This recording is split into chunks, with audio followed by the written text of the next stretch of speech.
మహిమ కలుగును గాక. మొట్టమొదటిగా ఈ ప్రాంతానికి నడిపించిన దేవదేవునికి నా ప్రత్యేకమైన వందనాలు తెలియజేస్తున్నాము. అలాగే మరి స్థానిక సేవకులు, దైవజనులు, అభిషక్తులు రెవరెండ్ సమూయేలయ్య గారికి, వారి కుటుంబానికి నా ప్రత్యేకమైన మరణాతలు. అలాగే నన్ను ఈ ప్రాంతానికి ఆహ్వానించిన ఎలీషా పరిశుద్ధమణి గారి కుటుంబాన్ని బట్టి, దేవుడు వారికి ఇచ్చిన సంతానాలు మరి పాలెన్స్ను బట్టి, రూతు మోసెస్ను బట్టి, అలాగే హెప్సిబా, అలాగే వారి యొక్క భర్త గారిని బట్టి, వారి సంతతిని బట్టి, వచ్చిన వారి అత్తమామలు బట్టి, కూడిన బంధుమిత్రులందరిని బట్టి ప్రత్యేకమైన వందనాలు, మరణాతులండి. సంఘం అందరికి కూడా ప్రత్యేకమైన వందనాలు. ముఖ్యంగా మీ అందరికీ హ్యాపీ న్యూ ఇయర్. మా వీరమ్మగుంట, వసంతవాడ, ఈదులగుంట, కొత్తూరు సంఘం తరపున నూతన సంవత్సర శుభాకాంక్షలు తెలియజేస్తున్నాం. చాలా సంతోషం. ప్రియమైన దేవుని బిడ్డలారా, దేవుని యొక్క మాటలు కొద్ది నిమిషాలు ధ్యానం చేద్దాం. క్రొత్త విషయాలు ఏమి చెప్పను, కానీ ఒక విషయము నేటి కాలం ముందు ధ్యానించగా లేదా పరిశుద్ధులు తెలియచేయగా నన్ను ఎంతో ఆలోచింపచేసిన విషయం. బైబిల్ గ్రంథంలో తెరిచి యెహోషువ గ్రంథము 6వ అధ్యాయము 25వ వచనాన్ని ఒక పర్యాయము ధ్యానం చేద్దాము. రాహాబు అను వేశ్య యెరికోను వేగు చూచుటకు యెహోషువ పంపిన దూతలను దాచిపెట్టి ఉండెను గనక అతడు ఆమెను, ఆమె తండ్రి ఇంటి వారందరినీ, ఆమెకు కలిగిన వారందరినీ బ్రతకనిచ్చెను. అది ఆమె నేటి వరకు ఇశ్రాయేలీల మధ్య నివసించెను. చాలండి. ఈ మాట నన్ను ఎందుకు ఆకర్షించింది అంటే, ఆమె ఎవరు? ఒక వేశ్య. ఆమె ఉంటున్న స్థానం ఎక్కడో కొండ మీద. ఆమె వృత్తి ఊరు చివరన. ఎందుకంటే ఆమె వేశ్య గనక. ఇప్పుడు మేము దేవుని బిడ్డలారా, అలాంటి ఆమె ఎవరి మధ్య నివసించిందంట? చెప్పాలి. ఎవరి మధ్య? ఇశ్రాయేలీల మధ్య. ఇక తాను బ్రతికిన కాలం అంతా కూడా, అసలు ఇశ్రాయేలీలు ఎవరు? దేవుని ప్రజలు, పరిశుద్ధులు, తన రక్తం ఇచ్చి కొన్న ప్రజలు. అలాంటి వారి మధ్య నిలవడం సాధ్యమంటారా? ఒకసారి ఆగి ఆలోచిద్దాం. ఆమె తాను బ్రతికిన కాలం అంతయు ఇశ్రాయేలీల మధ్య నివసించును అనే పదం అసలు అది ఎంత గమనీయమైనదో ఒకసారి ఆగి ఆలోచించాలి. ప్రేమ దేవుని బిడ్డలారా, యెరికో శపించబడిన పట్టణం మనందరికీ తెలుసు. 430 సంవత్సరాలు ఇశ్రాయేలీలు ఐగుప్తీయుల యొక్క బానిసత్వములో గడిపి, వారు కార్చిన కన్నీళ్లకు దేవుడు మోషే అనే పుత్రుడిని పంపించి 80 సంవత్సరాల వృద్ధాప్యము ట్రైనింగ్ ఇచ్చి 80 సంవత్సరాల వయసున్న వృద్ధుని చేత 10 అద్భుతమైన కార్యాలు చేయగా, ఐగుప్తీయులకు అవి తెగులుగా కనబడి ఇశ్రాయేలు ప్రజలను ఎట్టకేలకు ఐగుప్తి దేశంలో నుండి తోలివేశారు. ఇప్పుడు దేవుని బిడ్డలారా, అయితే ఇశ్రాయేలీలు మోషే నాయకత్వంలో వారి అవిధేయతను బట్టి కొన్ని దినాలలో ప్రయాణించవలసిన వారి గమ్యస్థానము 40 సంవత్సరాలైనా సరే సాగలేదు. ఆలోచన చేయండి. మోషే వృద్ధుడయ్యాడు, చనిపోయాడు. ఆ నాయకత్వం బాధ్యతలు యెహోషువకి ఇచ్చాడు. మోషేకి యెహోషువకు ఉన్న తేడా ఏంటంటే, మోషే ఇశ్రాయేలీల ప్రజలను కర్ర చేత నడిపించాడు, యెహోషువ కత్తి చేత నడిపించాల్సి వచ్చింది. అంతేగా ట్రైనింగ్ ఏదైనా ట్రైనింగే. ముందున్న వాళ్ళు ఒక పరిచర్య, వెనకొచ్చే వాళ్ళు ఒక తరం. కాబట్టి ఆలోచన చేయండి. ఎట్టకేలకు 10 రాజులను జయిస్తే కానీ పరమ కానాలకు చేరలేకపోయారు ఇశ్రాయేల్ ప్రజలు. సరే, ఇశ్రాయేల్ ప్రజలను యెహోషువ నాయకత్వములో మరి కానా అని పిలువబడుతున్న పాలు తేలు ప్రవహించే దేశం, దానిని పరలోకములకు సాదృశ్యమై ఉన్న ఆ పట్టణానికి తీసుకుని వెళ్ళడానికి ఇశ్రాయేల్ ప్రజలకి ఒక ప్రాంతం అనేది అడ్డొచ్చింది. దాని పేరు యెరికో. యెరికోను దేవుడు శపించాడు. ఎరుకో అంటేనే పాపిష్టమైన పాపపు లోకమని అర్థం.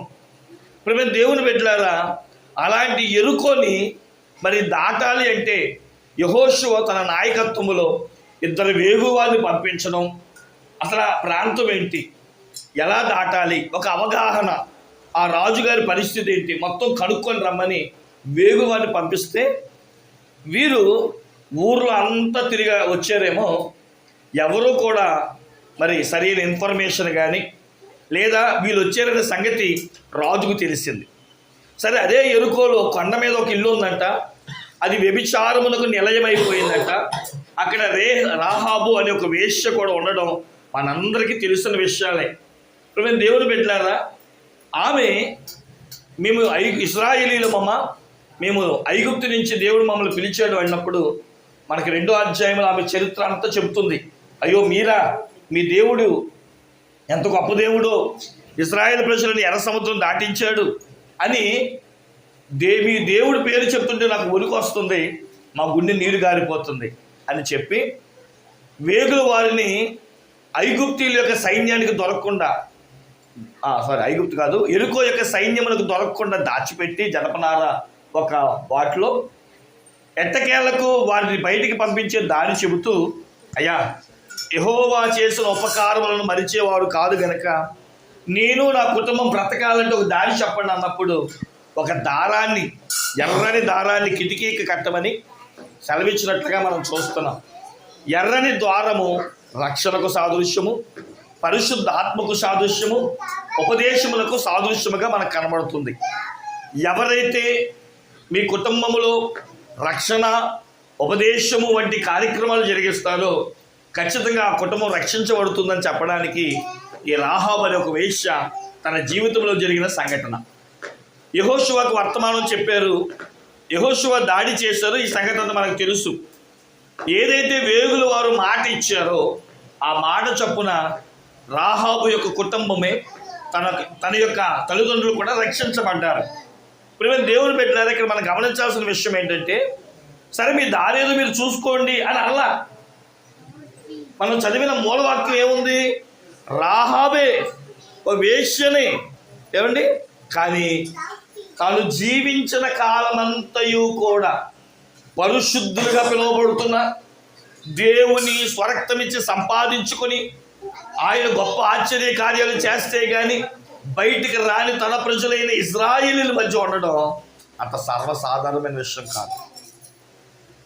ఎందుకని, అసలు ఇశ్రాయేలీలు ఎవడు అని మనం ఒకసారి ఆలోచన చేస్తే మూల పురుషుడు ఎవరండి? యాకోబు గారు. రాత్రంతా దేవుణ్ణి పోరాడి దీవిస్తే కానీ నేను విడవను, ఆశీర్వదిస్తే కానీ నేను దాటిపోలేను అన్నవాడు. ఇక్కడ మనం ఒక ఆలోచన గమనించాలి. యాకోబు జీవితంలో జరిగిన ఒక సంఘటన నేడు క్రైస్తవేతరులందరూ కూడా గుర్తెరగాలి. దేవుడు దీవిస్తానన్నాడా? ఒకసారి ఆదికాండము 23వ అధ్యాయము 32వ అధ్యాయము అందరూ తీద్దాం. ఒకసారి ఆదికాండము 32వ అధ్యాయం.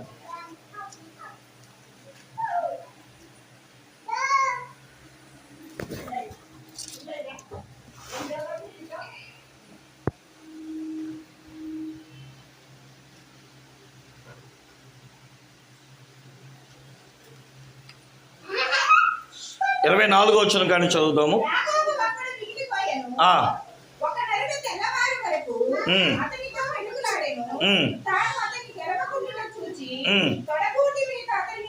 కొట్టెను.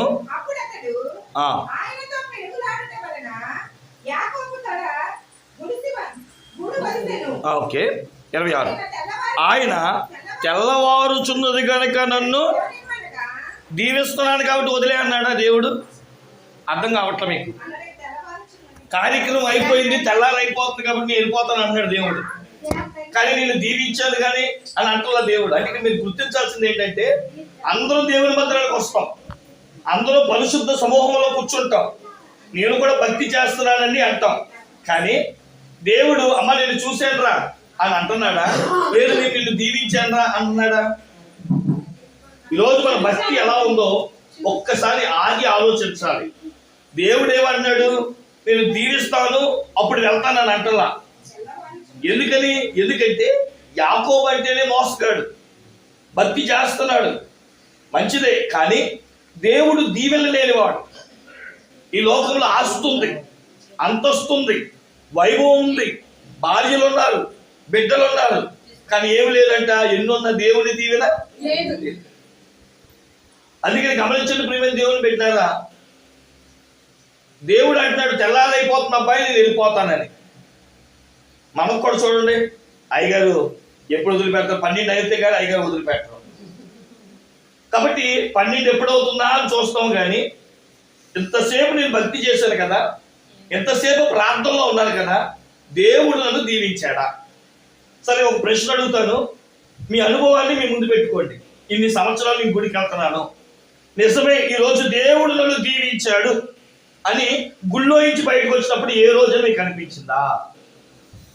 ఖచ్చితంగా ఈరోజు మీరు బ్లెస్ అయ్యే వచ్చారు, అంతేగాని నేను గుడికి వెళ్ళాను నిన్నగా ఏంటది న్యూ ఇయరా, చక్కగా మంచి డ్రెస్ వేసుకొని ఉంటావు, ఏమండి చక్కగా పిల్లలకి డ్రెస్ వేసి ఉంటావు, ఫ్యామిలీతో చక్కగా వండుకొని ఉంటావు, ఏమండి చక్కగా జరుపుకున్నావు. కానీ వెళ్ళి వచ్చిన మనం ఈరోజు ఖచ్చితంగా దైవజనుల ద్వారా దేవుడు మాట్లాడాడు.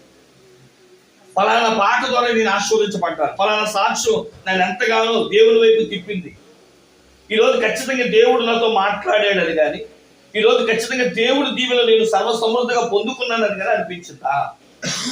ఈరోజు మనం మారాల్సింది ఎక్కడో తెలుసా? గుడికి టైం అయిపోతుంది, దైవజనుడు వదిలేశాడు, వాక్యం చెప్పేశాడు అనుకుని ఈరోజు జరగవలసిన కార్యక్రమాలన్నీ జరుగుతున్నాయి. కానీ దీవించబడవలసిన వ్యక్తి, దీవెన అందుకోవలసిన వ్యక్తి, దీవెనకు మూల కారకుడైన వ్యక్తి మట్టిగా ఆ దీవెన పొందుకునేదాకా.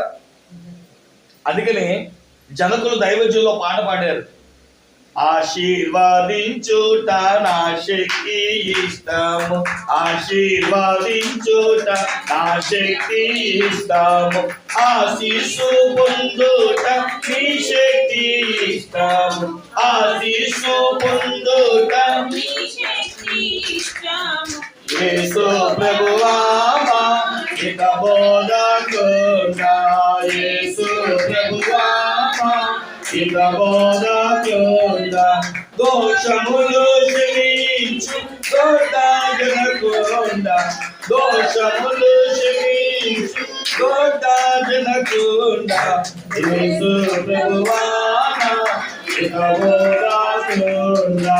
యేసు మహారాజుకి దేవుడు పెట్టారా? మందిరానికి వచ్చాము వెళ్ళాము అన్నట్లుగా ఉంటుందా? అందుకని బైబిల్లో దేవుడు యాకోబును దీవించాడు అని చెప్పడానికి ఒక సూచన ఇచ్చాడు, ఒక ఉదాహరణ ఇచ్చాడు. ఏంటా ఉదాహరణ? ఎవరైనా ఎస్ ఈరోజు యాకోబు దీవించబడ్డాడు అని బైబిల్ దేన్ని చూపించి మనందరిని కూడా ఆయన వైపు తిప్పింది. ఇంకా తన జీవితంలో ఎన్నో సూర్యోదయాలు చూశాడు. కానీ ఆ 32వ అధ్యాయం మీరు చదవండి, ఏనాడు జరిగిన సూర్యోదయం చదువుతారా? 32వ అధ్యాయము ఎన్నో వచ్చినామా? 31. అతడు పెనియేలు నుండి సాగినప్పుడు ఏ సూర్యోదయం అయిందని దేవుడు తెలియదా? లేదా దైవజనుడు రాయించడానికి అంత అవసరమా అంటే ఎస్, ఎన్నో సూర్యోదయాలు చూశాడు, ఎన్నో పగలు చూశాడు, ఎన్నో సూర్యుడు యొక్క దర్శనాలు చూశాడు. కానీ ఆ రోజు వేరు. తన బ్రతుకు మారింది, స్థితి మారింది. తను చేసిన పాపాలకు, తను చేసిన దోషాలకు దేవుడు ఒక ముగింపునిచ్చాడు. తన బ్రతుకులో దేవుణ్ణి పోరాడి గెలిచాడు. కొన్నిసార్లు బైబిల్ గ్రంథము దేవుడికి ఎంత స్వార్థం ఉండకు అనుకుంటాం. కారణం ఏంటంటే ఎక్కడా రాయనట్టు హోషే గ్రంథంలో అంటాడు యాకోబు అంటే మోసగాడు అండి. మలాకీ గ్రంథంలో అంటాడు నేను యాకోబును ప్రేమించదు కానీ ఏసావును ద్వేషి. అదేంటి? ఇద్దరు అన్నదమ్ములే, కానీ ఒకరిని దేవుడు దీవించాడంట, ఇంకొకరిని దీవించలేదు. బైబిల్ ఖచ్చితంగా చెప్తుంది. ఎందుకు దీవించలేదు అంటే యాకోబు జీవితంలో జరిగిన ఒక పట్టు ఈరోజు మనకు రావాలి. ఒక వేశ్య ఆ యాకోబు వారితో అనగా ఇశ్రాయేలుతో ఉండడానికి అంత గొప్పగా ఈరోజు మనం ఎందుకు చెప్తున్నామంటే యాకోబు జీవితంలో తన బ్రతుకు మారింది. రాహాబు జీవితంలో కూడా బ్రతుకు మారడమే కాదు, ఒక వేశ్య, కొండ మీద నివసించే ఆమె ఎవరితో నివసించిందంటే తన బ్రతుకు కాలం అంతా ఒక గుంపును ఎంచుకుందంట, ఒక స్థాయి వారిని ఎంచుకుందంట. ఎస్, నేను ఎక్కడ బ్రతికానో ఇన్ని సంవత్సరాలు నాకు తెలియదు, ఎక్కడ పుట్టానో, ఎక్కడ పెరిగానో, నా జీవితంలో ఎక్కడ వివాహం అయిందో, ఏ మందిరానికి వెళ్తా కాదు, నా ముగింపు పరిశుద్ధంగా జీవించాలి, నా ముగింపు ఒక ఉన్నతమైన స్థాయిలో నేను ఉండాలని కోరుకుంది. ఖచ్చితంగా దాని గురించి వెంపలాడింది. ఆమె ఉన్న స్థానం ఎక్కడయ్యా అంటే, ఆమె గురించి చెప్పాలంటే మత్తయి సువార్త మొన్నే చేసుకున్న క్రిస్మస్ 1వ అధ్యాయంలో 5 స్త్రీల పేర్లే రాయబడ్డాయి. చాలా మంది మగవారు ఉన్నారు, కానీ ఆ 5 ఒకరు చెప్పండి, ఈ రాహాబే. అంటే యేసుక్రీస్తు ప్రభు వారి యొక్క జన్మ విధానంలో కూడా పేరులో కూడా ఎవరి పేరు ఎక్కింది? రాహాబు పేరు. అది సామాన్య విషయమా? ఈరోజు చాలా మంది పెళ్లి పిలుపుల్లో నా పేరు ఉండాలనుకుంటారు, కట్నాలు చదివించేటప్పుడు నా పేరు ఉండాలనుకుంటారు, అయ్యగారు నిలబడి ఎప్పుడైనా చెప్తే నా పేరు చెప్పాలనుకుంటారు. కానీ ఈ రోజైనా నా పేరు జీవ గ్రంథంలో ఉండాలి, నేను దేవుని హృదయంలో ఉండాలి, నా పేరు దేవుడికి తెలియాలి, దేవుడు నన్ను ఎనగాలి అన్నట్లుగా జీవించగలుగుతున్నామా? ఎంతో మంది పరమ భక్తులు ఉండగా రాహాబు అనే ఒక వేశ్య పేరు ఎక్కడెక్కిందంటే మనం పట్టుకున్న పరిశుద్ధ గ్రంథంలో ఎక్కింది. నేను అంటాను, ఈరోజు గిన్నిస్ బుక్ ఎక్కడానికి ఎంత కష్టపడుతున్నారు. ఆఫ్టర్ ఆల్ ప్రపంచంలో ఉన్న ఒక బుక్ లో పేరు ఎక్కడానికి ఒకరిని చూసి ఒకరికంటే ఒకరు చేసిన దానికంటే ఇంకొకటి చేసి ప్రయాసపడుతున్నారు. ఏమంటే బైబిల్ గ్రంథంలో మన చేతిలో ఉన్నది దేనికే అంటే చదువుకోవడానికే కాదు, పరిశుద్ధులు చూసి ఒక అనుభవాన్ని నేర్చుకోవడానికి. పరిశుద్ధ గ్రంథంలో ఒక చేప పేరు రాయబడింది, పరిశుద్ధ గ్రంథంలో ఒక కోడి పేరు రాయబడింది, ఒక గాడిద పేరు రాయబడింది, భక్తుల పేరు రాయబడ్డాయి. కానీ జీవ గ్రంథంలో మన పేరుందా? ఈరోజు ప్రశ్న గమనించండి. ఈ నూతన సంవత్సరమున పరిశుద్ధాత్మ దేవుడు అంటున్నాడు, పాపిష్టికరమైన జీవితంలో ఉంటున్న యాకోబు తన జీవితంలో బ్రతుకును మార్చుకుంటే ఇశ్రాయేలుగా దేవుడు మార్చి ఒక జనాంగంగా మార్చుకున్నాడు. ఆ జనం నాకు ఇష్టమైన జనులు, ఆ జనం పరిశుద్ధ జనులని దేవుడు సంఖ్యాకాండంలో కూడా చాలా పర్యాయము 22వ అధ్యాయం 23వ అధ్యాయంలో కూడా పదే తాను బిలాము చేత కూడా ప్రవచించారు. ఒక మాటలో చెప్పాలంటే శపించవయ్యా అంటే వాళ్ళు యెహోవా ప్రజలు, వారిని శపించడానికి వీల్లేదు, వారు ఆశీర్వాదకరమైన ప్రజలు. అలాంటి వారి జీవితంలో రాహాబు పేరు ఎక్కడము, వారితో సహవాసము చేయడము కారణాలు ఏంటంటారు? ఒకే ఒక విషయాన్ని చెప్పి నేను ముగించేస్తాను. యాకోబు రాసిన పత్రిక, యేసుక్రీస్తు ప్రభు వారు తమ్ముడు అంటే మరియా యోసేపులు వివాహము చేసుకున్న తరువాత పుట్టిన సంతానములో ఒకడు యాకోబు. యేసుక్రీస్తు ప్రభు వారు కల్వరి శిలువ మీద ఉన్నప్పుడు దూరము నుండి చూచి విశ్వసించి ప్రభువుని సొంత రక్షకుడిగా అంగీకరించిన మరియా యోసేపుల యొక్క కుమారుల్లో ఒకడైన యాకోబు ఓ చక్కని మాట రాశాడు. యాకోబు పత్రిక 2వ అధ్యాయము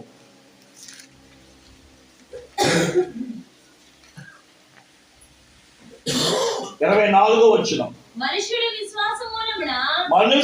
విశ్వాస మూలమున మాత్రమే కాక క్రియల మూలమును నీతిమంతుడని ఎంచబడునని మీరు దీని వలన గ్రహించితిరి. అటువలనే రాహాబు వేశ్య కూడా దూతలను చేర్చుకొని వేరొక మార్గమున వారిని వెలుపలికి పంపిన వేసినప్పుడు అది ఏ మూలంగా? క్రియల మూలముగా నీతిమంతురాలని ఎంచబడింది కదా. ఎలా ఎంచబడిందంటే ఇప్పుడు చెప్పండి. నీతిమంతురాలని మనం అందరూ చెప్పేసుకుంటాం, నీళ్ళు నీతిమంతురాలు, క్రియలు ఉండాలి.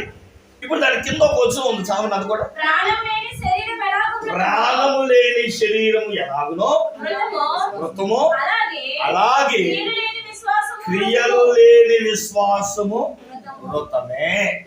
ఇప్పుడు రాహాబు చేసిన ఒక పని ఏంటి అంటే ఎవరిని చేర్చుకోవాలో వారిని చేర్చుకుంది, ఏ దేవుణ్ణి విశ్వసించాలో ఆ దేవుడి గురించిన సమాచారం తెలుసుకున్న ఆమె తన జీవితంలో దేవునికి ఎలా దగ్గర అవ్వాలో ఆ మార్గాలు అడిగి వేసింది. 2025 సంవత్సరంలో నువ్వు ఎలా నడిచావో మాకు తెలియదు, కానీ ఈ 2026 సంవత్సరంలో నీ అడుగులు ఎలా ఉంటున్నాయో ఒకసారి ప్రారంభం నుండి మొదలు పెట్టుకో. ఎందుకు? దేవుడి దగ్గర నేను ప్రార్థన చేస్తున్నా, నేను భక్తి చేస్తున్నా, నేను వ్యాపారం చేస్తున్నా, నేను గుడికి వెళ్తున్నా, నేను పాటలు పాడుతున్నా, నేను అన్నీ చేస్తున్నా, కానీ నేను ఎందుకు దీవించబట్టలేదు? ఈరోజు చాలా మంది క్రియలు లేని విశ్వాసము వృత్తమని విషయాన్ని గమనించి క్రియలు ఉండాలి. చెప్పండి, ఏముండాలి? క్రియ అంటే ఏంటి?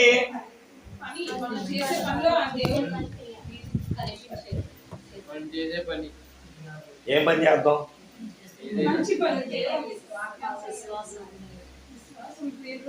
ప్రార్థన ఒక పని. చెప్పండి, ఏంటంటే పనేనా? భక్తుడు రాశాడు, నేను అనలేదండి, నేను అనలా. మోకరించి ప్రయాసపడి కష్టపడితే పరలోకం వస్తాడు, ఊరికి కూర్చున్నా నరకం వచ్చాడు. నరకానికి వెళ్ళడానికి పెద్ద కష్టమేమి పడక్కర్లేదండి, కానీ పరలోకానికి వెళ్ళడానికి బట్టిగా ప్రయాసపడాలి. అందుకని దైవజనులు ముంగమూరి దేవదాస్ అయ్య గారు పొట్టి చెక్కయ్య కథ చెప్పాడు ఒకసారి. అయ్యగారు తన యొక్క అనుభవంలో పొట్టి చెక్కయ్య చెబుతూ, పొట్టి చెక్కయ్య అంటే యేసును చూడాలనుకున్నాడంట. చెప్పండి, అంటే యేసే నా దగ్గరకు వస్తాడు, నా ఇంటికి వస్తాడు, నేను ఇన్కమ్ ట్యాక్స్ కాబట్టి అన్నాడా? యేసును చూడగోరు ఏం చేసే చెప్పండి? మేడు చెట్టు ఎక్కాడు. ఏమంటే డబ్బు ఉంది, ఆస్తి ఉంది, అంతస్తుంది, వైభవం ఉంది, అన్నీ ఉన్నవాడికి కూడా ఏం తప్పలేదు చెప్పండి? క్రియ చాలా ప్రయత్నించాడు. నేను ఏది ఎక్కితే దేవుడు నాకు కనబడతాడు, ఏం చేస్తే దేవుడు నాకు దర్శనం ఇస్తాడు, నేను ఆయన చూడాలన్నా, ఆయన నేను చూడాలన్నా ఏదోటి ఎక్కాలి. తనకున్న సామర్థ్యం చొప్పున మేడి చెట్టుని ఎంచుకున్నాడంట. బైబిల్ ఏమన్నా తెలుసా? దైవజనులు ఏమన్నా తెలుసా? దేవుణ్ణి ఎవరైతే చూడాలనుకుంటున్నారో దేవుడు కనబడతాడు. అంతకే కనబడతారా? మరి ఎప్పుడు చూస్తాం దేవుణ్ణి?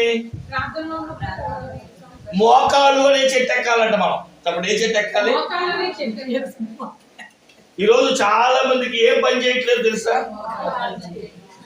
నాతో సహా ఒకప్పుడు నిలువు మోకాళ్ళు వేసే వాళ్ళు క్రైస్తవులు. అసలు క్రైస్తవుడు అంటే మోకాళ్ళ వీరుడు అనేవారంట. నాకు తెలిసి మా అన్నయ్యని నేను ఫస్ట్ చూసా, కొన్ని గంటల తరబడి మోకాళ్ళ మీద. పెళ్లి కాకముందు చూసా, పెళ్ళి నేను ఎప్పుడు చూడాలి అంటే అన్నయ్యని ఎప్పుడు, నేను అన్నయ్యతో కలిసి ఎప్పుడు లేదు. గంటలు గంటలు గంటలు గంటలు గంటలు గంటలు దేవుడు సరిగ్గా మోకాళ్ళే. ఈ రోజు మనం దీవించబడలేకపోవడానికి గల కారణం ఏంటంటే ఈ రోజు వెనక్కొట్టబడ్డాయి మోకాలు. ఏ కుటుంబంలో ప్రార్థన ఉంటుందో, ఏ కుటుంబంలో విజ్ఞాపన ఉంటుందో, ఏ కుటుంబంలో ప్రార్థన అనుభవం ఉంటుందో. అందుకని దైవజనులు అన్నారు, ఈరోజు అంటే మనము మాల ప్రార్థన. ఏ ప్రార్థన? మాల ప్రార్థన అంటే ఏంటి? ఒకటి తర్వాత ఒకటి పువ్వులు పెట్టి ఎలాగైతే అల్లుతాము, లేదంటే దండ ఎలాగైతే ఒకటి తర్వాత ఒకటి అల్లుతుందో అలా గొలుసు ప్రార్థన, మాల ప్రార్థన మనం చెయ్యాలంటే. అంటే ఒక అంశం తర్వాత ఈరోజు చాలాసార్లు మనం ఏం చెప్తామంటే ఒక విషయాన్ని కూర్చుని పోతాం. దేవుని సన్నిధిలో దేవుడు నీతో మాట్లాడే వరకు కూడా మనం దేవునితోనే మాట్లాడుతూ ఉండాలి. దేవుని పెట్టినారా, రాహాబు జీవితంలో తన జీవితం బ్రతుకు మారేంత వరకు కూడా వాళ్ళు పట్టుకొని వదలదు. ఎవరి గురించి తెలుసుకోవాలో వాళ్ళ గురించి తెలుసుకుంది. దీనివల్ల తనకి ఏ ప్రతిఫలం వస్తుందో తెలుసుకుంది. దాన్ని పొందే వరకు కూడా వాళ్ళు ఒకటే చెప్పారు, అమ్మా దారం కట్టు. మళ్ళీ మీరు ఇంటికి వెళ్ళాక యెహోషువ గ్రంథం 2వ అధ్యాయం చదువుకోండి. అక్కడ ఏమన్నా తెలుసా? కిటికీకి దారం కట్టు. మేము ఈ ప్రాంతానికి వచ్చినప్పుడు ఏ ఇంటి కిటికీకి దారం ఉంటుందో ఆ ఇంటి వాళ్ళని రక్షిస్తాం. మీరు బైబిల్ సరిగ్గా చదివితే ఏమంటో తెలుసా? మీరు కనుక కట్టలేదు అనుకోండి, ఇక మేమేమి చేయలేం. ఇంటికి దారం కట్టే బాధ్యత నీది, అది ఉండే బాధ్యత నీది, అది మేము వచ్చినప్పుడు కనబడేటట్టుగా చేయవలసిన బాధ్యత ఏ సంగమా. మనం రాహాబు నుంచి ఒకే ఒక పాఠం నేర్పుతున్నా అంతే. నీ ప్రార్థన నీదే, నీ ప్రార్థన దేవుడు దింపాలి. నీ ప్రార్థన నీ కుటుంబాన్ని రక్షించాలి. నేను ఎప్పుడు మన సంఘానికి ఒకటే చెప్తూ ఉంటాను, మీరైనా మర్చిపోయారుగా నేను మర్చిపోను. దేవుడు నిన్ను ఒక ఇంటికి పంపించింది, ఒక కోడలుగా అయినా, ఒక అల్లుడిగా అయినా, ఒక సహోదరుడిగా అయినా, లేదా ఒక కుటుంబంలో ఒక బిడ్డగానైనా నువ్వు బాగా చదివేస్తావు, బాగా తెలివితేటలు ఉన్నాయి, బాగా సంపాదిస్తావు అని మట్టికైతే కాదు. ఆ ఇంట్లో ఏదో ఒక అవసరం ఉంది. ఉదాహరణగా నన్ను ఒక ఇంటికి అల్లుడిగా పంపించాడు అనుకో, దేవుడు నాలో ఏం చూసాడు తెలుసా? ఈ ఇంటికి వీడైతే కరెక్ట్. ఎందుకని? ఈ ఇంట్లో ఏమి లేదో నీ దగ్గర ఉంది. స్తోత్రం చెప్పుకుని ఒకసారి. మీరు చేయలేనిది ఏదో నువ్వు చేయాలి. ఎందుకు ఏం చేయాలి అంటే వాళ్ళ కొరకు ప్రార్థించాలి. మళ్ళీ చెప్తున్నాను, మా ఇద్దరు చెల్లెలకి చెప్తున్నాను, మిమ్మల్ని ఇద్దరిని దేవుడు ఒక ఇంటికి పంపించి దేనికయ్యా అంటే వాళ్ళు చెయ్యట్లేదని నేను అంటలేదు, కానీ మనం చేయవలసింది ఎక్కువ ఉంది. అది అలాగే బామర్దులు కూడా అదే చెప్తున్నాను, దేవుడు ఒక ఇంటికి పంపించాడు అంటే మనం చేయవలసింది ఏదో. ప్రయాసపడండి, క్రియలేనిదే మాటలు అందరూ చెప్తాం, అంతేనా? అందుకని దైవజనులు అన్నారు, అదేంటంటే మాటలు అందరూ చెప్తాం కానీ చేతలు కొందరే. కాబట్టి దేవుని పెట్టారా, ఇక్కడ కూర్చున్న సార్వత్రిక సంఘమా, రాహాబు అంతగా ఎంచి చేయడానికి కారణం ఏంటంటే క్రియలు. ఆమె క్రియలే. ఒక్క మాట చదివి ముగించేస్తాం. మత్తయి సువార్త 5వ అధ్యాయము 15-16 వచనాలు, 15 వచనం ఒక్కటి చదవచ్చు. మన క్రియలు ఎలా ఉండాలో అక్కడ చెప్పారు. మనుషులు దీపం వెలిగించి కొంచెము కింద పెట్టరు గాని వెలిగించుటకి దీపస్తంభం మీద పెట్టెదరు. మనుషులు ఏం చూసంట? మీ సత్క్రియలు చూచి పరలోకమందున్న మీ తండ్రిని మహిమపరచునట్లు మారి ఎదుట మీ వెలుగును. మీ సత్క్రియలు చూచి పరలోకమందున్న తండ్రికి మహిమ రావాలి. మీరు ఈసారి వచ్చేటప్పటికల్లా మీ అత్తగారు చెప్పాలి, మీ అమ్మగారు చెప్పాలి, మీ అయిన వాళ్ళు చెప్పాలి. ఏమని? ఓ మాట ఉంది మనకి, బిడ్డ వచ్చిన వేళ. నిజంగా మనం రావడం వల్ల ఈ ఇంటికి దీవెన కలిగింది. నేను ఈ ప్రాంతంలో ఉండడం బట్టి దేవుడు నన్ను దీవించాడు. నేను అంటాను, మనలే, అది మగవాళ్ళైనా ఆడవాళ్ళైనా ఒక ఇంటికి పంపించాడు. ఆ ఇంటి వారితో మనం జీవిత కాలం అంతా ఉండడానికి వెళ్తున్నాం. ఆ వెళ్తున్న పర్యాయంలో ఎవరు వారు అని అంటే ఈమె రాహాబే. ఈమె ఒకప్పుడు ఏం నేర్చుకుందో ఎరుకో మనకు తెలియదు, కానీ ఈమె ఎక్కడ అడుగు పెట్టింది? ఇప్పుడు ఇజ్రాయిల్ మధ్య, పరిశుద్ధుల మధ్య అడుగు పెట్టింది. ఇప్పుడు నేను వెళ్ళి వ్యభిచారం చేస్తానని కుదిరిద్దా? మన పాత జీవితం ఏదైనా కానివ్వండి, ఇక్కడి నుంచి మారాలి. 2026 సంవత్సరంలో నువ్వు ఉండబోతున్న వారు పరిశుద్ధులు, నువ్వు కాపురం ఉండబోతున్న వారు గనులు, దేవుడి బిడ్డలు, దేవుడి ఎంచుకున్న వారు, దేవుడి ఘనమైన పాత్రగా ఉంచిన వారు. కాబట్టి జాగ్రత్త. మాటలు కాదు మనం చేయాల్సింది, క్రియలు చేయాలి. నేను అంటాను, సంసోన్ అంట అందరితో ఊరోళ్ళందరికీ తెలుసు ఏమని? బలవంతుడు బలవంతుడు బలవంతుడు బలవంతుడు. సింహం ఎదురొచ్చింది. సింహానికి తెలుసా? అందరూ నేను బలవంతుడు అంటారు అంటే నిజమా అంటదా? చెప్పిన మాటలు చాలు. ఇప్పుడు ఏం చేయాలి మనం? సింహంతో ఎదుట అనేకమైన సింహాలు ఉన్నాయి. గర్జించు సింహం వల్ల ఎవరిని మింగుదామని సైతానుడు కూడా సింహం వేషం వేసుకొని వస్తున్నారు. నీ బల క్రమం ఎలా ఉండాలో తెలుసా? నిబ్బరమైన బుద్ధి కలిగి వెలుగుగా ఉంటుంది. ప్రతి కుటుంబాన్ని ఎందుకు ఈ 2026 సంవత్సరం రానున్న దినాలు ఏమి మంచిగా లేవు. మనం మారాల్సిన దినాలు వచ్చినాయి. కుటుంబాల కోసం ప్రార్థన చేయవలసిన దినాలు వచ్చినాయి. మనం జీవించే వారు ఎలాంటి వారు తెలుసుకోవాల్సిన దినాలు వచ్చినాయి. మనం ఏం చేయాలి? లేదు, ఇంట్లో అందరూ ఎవరు ప్రార్థన చేయట్లా, మన దేవుడు నిన్ను ఎందుకు పెట్టాడు? అమ్మయ్య అందరూ 7 లెగట్లేదు, నేను 8 పడుకుందాం అనుకున్నా. వాళ్ళు లెగిసినా లేకపోయినా చెప్పండి, మన బాధ్యత ఏంటి? లేవాలి. రేయి మొదటి జామున లేచి పసిబిడ్డల కొరకు కన్నీళ్లు కార్చి నీళ్ల కుమ్మరించినట్లుగా కన్నీళ్లు కార్చడము ఒక క్రియ. అది సియోను కుమారికి దేవుడు నేర్పిన ఒక విజ్ఞాపన. కాబట్టి ఈ కుటుంబమే కాదు, సార్వత్రిక సంఘమా, ఒక రాహాబు బ్రతుకు మార్చుకుంది. బ్రతుకు మారిన ఇజ్రాయేలుని పిలువబడుతున్న యాకోబు జీవితంలోనికి ఆమె రాగానే తన జీవితం ధన్యమైపోయింది. దేవుని ఆ యొక్క జననంలోకి పేరెక్కి పడింది. ఆమెను గురించి చరిత్ర చాటుకుంటుంది. కారణం ఏంటంటే ఆమె నివసించి చేరిన గమ్యం అలాంటిది.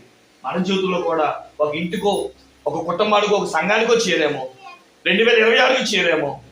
మరి ఎప్పుడు దేవుడు రాకడో మనకు తెలియదు. కాబట్టి నెప్పలమైన బుద్ధి కలుగుతూ అన్ని విషయాలు మెలకుగా ఉండండి. దేవుడు గురించి అనేక చెప్పింది చాలు. ఈరోజు ప్రార్థించాల్సిన సమయం, కన్నీరు కార్చాల్సిన సమయము, విజ్ఞాపన చేయాల్సిన సమయము, బ్రతుకు మార్చుకోవాల్సిన సమయం వచ్చింది కనుక అలా మారి రాహాబు వలె ఇశ్రాయేలు మధ్య జీవించే భాగ్యము దేవుడు మనకి, మన కుటుంబాలకును, సంఘాలకి అనుగ్రహించును గాక. చిన్న ప్రార్థన చేసుకుందాం. తలవంచండి.